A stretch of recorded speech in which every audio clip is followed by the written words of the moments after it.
Tonight, what's next for Trumpism?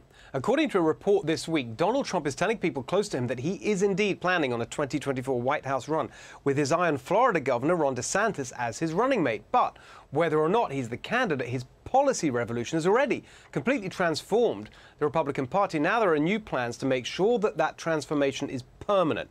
Right at the heart of those plans are what's next. Guest tonight, former head of the Domestic Policy Council in President Trump's White House and now CEO of the new America First Policy Institute, Brooke Rollins. And Tammy Bruce is back with us too. You can see Tammy every day this week because she's hosting Fox News Primetime at 7 p.m. Monday through Friday. All right, Brooke, let's start with hearing what you've been up to. It's pretty important stuff.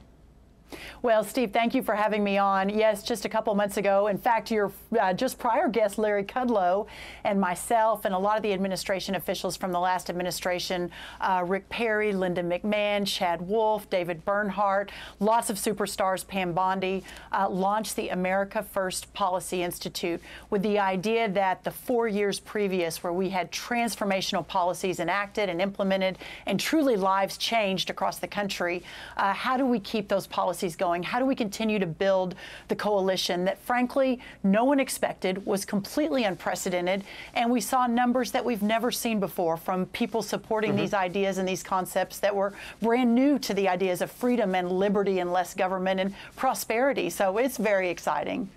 And Tammy, it feels like this is exactly the answer to the situation that you so brilliantly described in our earlier discussion about the establishment wanting to take back the reins of power. This looks like the kind of intellectual fight back that we need.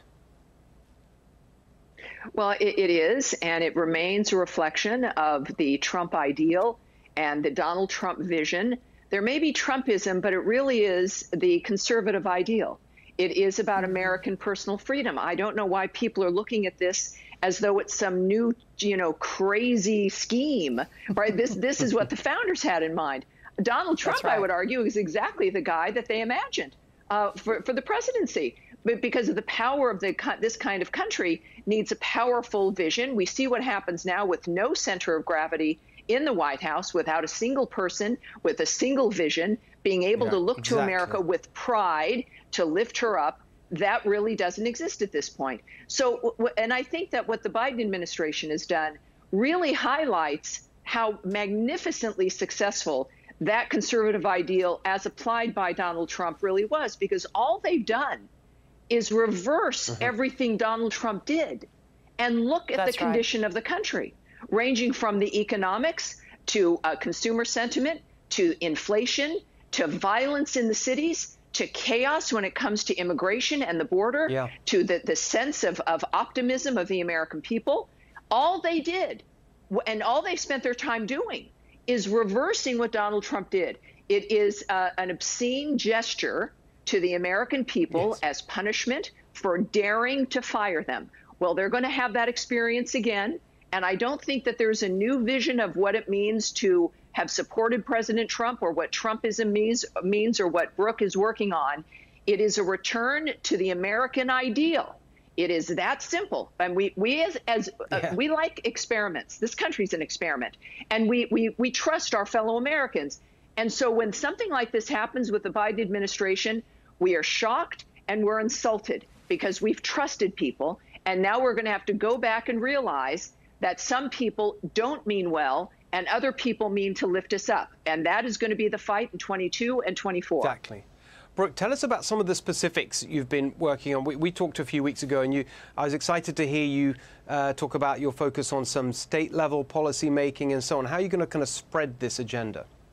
Well, I think Tammy's exactly right. And you know what the last administration, what President Trump really stood for was who rules in America, right? Who gets to decide? And I think that's what he stood for when he came down the escalator. And that was the magic, frankly, of the coalition building, of people saying, wait, I agree with that. Why is the government telling me who my doctor can be, whether borders are going to be open, what job I can take?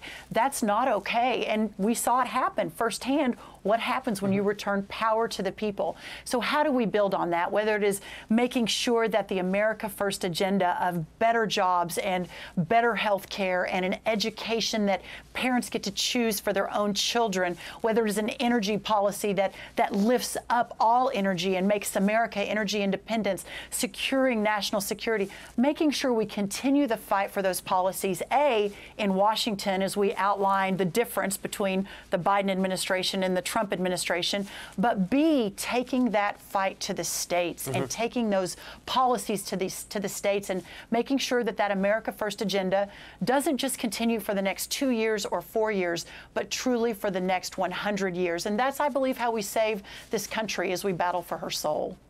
There you are. Incredibly important work. I'm so glad that you're leading up the effort, Brooke. Ron, it's great to see you tonight. Hey, Sean Hannity here. Hey, click here to subscribe to Fox News YouTube page and catch our hottest interviews and most compelling analysis. You will not get it anywhere else.